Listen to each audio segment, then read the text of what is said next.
know, it's funny, being in Rome for the last days of Pope Benedict's reign, when he would tour the square for, you know, various events, say the Wednesday audience, it's typical to have the Pope do a tour of the square in the Popemobile. Pope Benedict will only do one tour around, okay?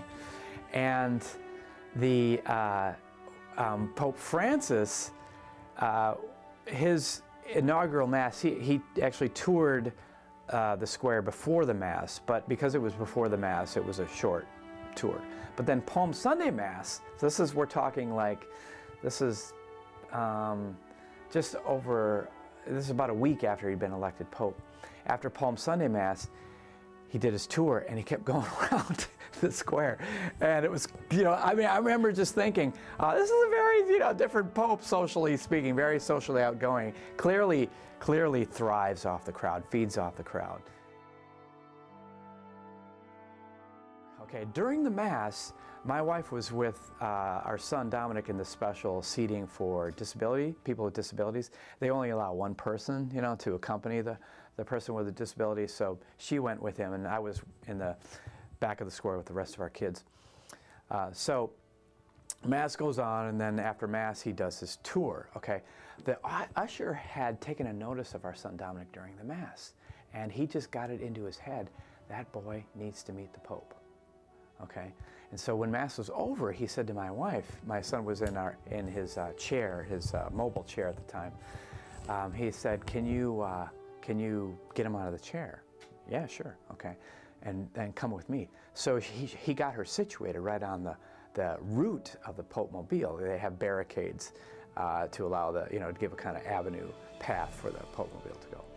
So he's coming around. Pope Francis is coming around, and just before he gets to where my wife is with our son, he turns the other way, okay, and misses. So the usher was all apologetic. The usher's name is Augustino, by the way. We're still in contact with him. And my wife was, "Oh no, please, still I was this close to the Pope, he might have been turned away, but," well, then he came around for a second pass. I mean, that would not have happened with Pope Benedict, okay? So he comes around for a second pass, and then that's when, in fact, other ushers got in on the act, and the crowd actually noticed what they were doing, and they started chanting "Bambino," little boy, "Bambino, Bambino," and kind of stepped right out in front of the Popemobile as it approached, and then that's how the embrace happened. So what I hope is that we see a Pope here who's not out of step necessarily with his predecessors, and who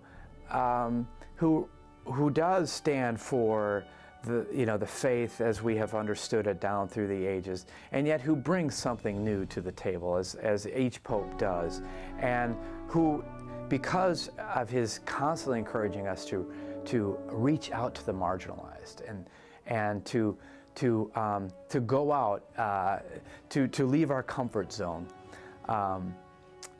That's a timely message, I think, and that's what I think he brings to the Church and brings to the papacy. And so, what I hope is that just gets showcased, and that America, just falls in love with the Pope all over again.